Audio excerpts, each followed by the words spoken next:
Ever feel like you're just drowning in numbers? Well, in this explainer, we're going to learn the secret language that helps you find the real story hidden in all that data, and that language is statistics. I mean, think about it. We are living in an age of total information overload. We're getting hit with data all the time, from the news, social media, you name it. But how do you actually cut through all that noise? How do you figure out what any of it really means? The answer is statistics. And listen, it is so much more than just boring charts and graphs. It's really a powerful way of thinking, a toolkit for making sense of a super complex world and turning all that raw information into actual, genuine insight. So what is it really? The formal definition breaks it down into a kind of four-step process. Statistics is all about how we collect data, organize it so it makes sense, analyze it to find patterns, and then, and this is the most important part, interpret what it all means. It's our guide to understanding the world through numbers. Okay, so let's dive in. When you get right down to it, statistics basically operates in two different ways. You can think of them as two separate worlds that help us understand information. And those two worlds are descriptive and inferential statistics. The easiest way to think about it is like this.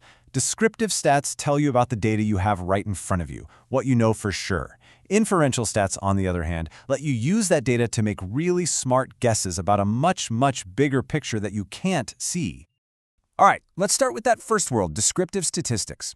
This is all about summarizing the key features of the data we've collected, the stuff we can see and measure directly. And to make this super clear, we're going to follow a simple example. Let's imagine we own a small coffee shop, and we just want to understand our sales from last week. So, here's our data. 7 days, 7 numbers. It's a pretty basic data set, but right now, it's just a list, you know?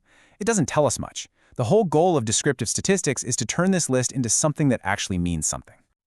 So the very first question you'd probably ask is, what does a typical day of coffee sales look like? To figure that out, we look at what are called measures of central tendency.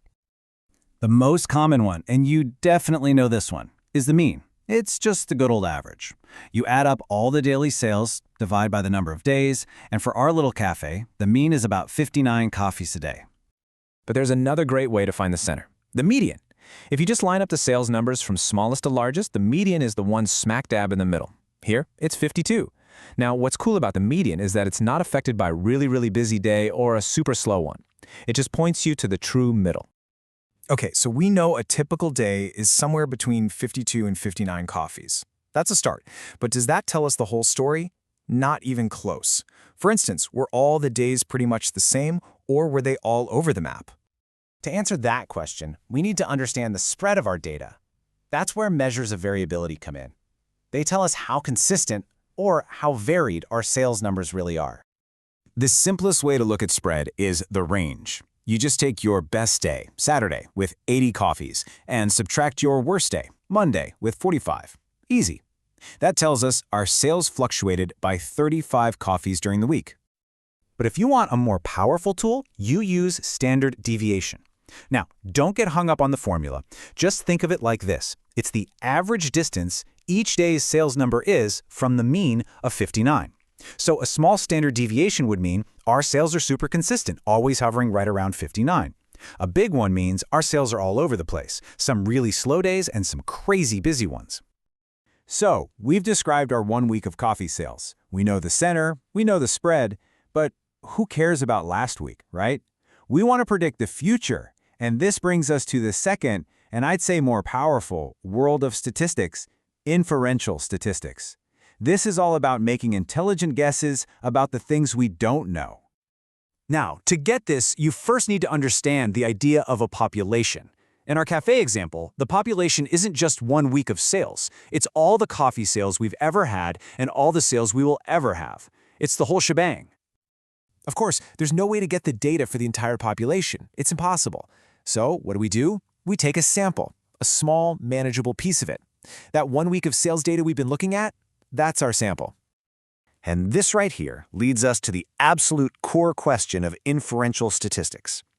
Can we use what we learned from our tiny 1 week sample to make a solid prediction about our sales in general? Can last week's data help us predict what's going to happen next month? One of the main tools for this is something called hypothesis testing. It sounds fancy, but it's actually pretty straightforward. Let's say we have a theory, a hypothesis. We sell more coffee on weekends than on weekdays. We'd use the data from our sample week to check if that's true. Then, statistics helps us figure out how likely it is that this is a real pattern and not just some random fluke, so we can make a confident guess about all weeks, not just the one we measured. Okay, so we have these two big ideas, describing what we know and making educated guesses about what we don't. But why does any of this really matter in our day-to-day lives? Well, it turns out statistics is the invisible engine that drives so much of our world. It's how we get weather forecasts.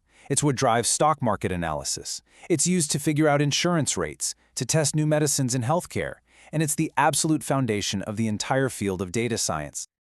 At the end of the day, what statistics really gives us is a way to deal with uncertainty. And our world is full of uncertainty, right? It's a method for learning from data in a smart, systematic way so we can make better decisions, even when we don't have all the answers. So I'll just leave you with this one thought. Statistics isn't just some boring math class. It's a completely new lens for you to see the world through. Now that you've got a little taste of its language, start looking around. What hidden stories are you going to start seeing in the data that's all around you every single day?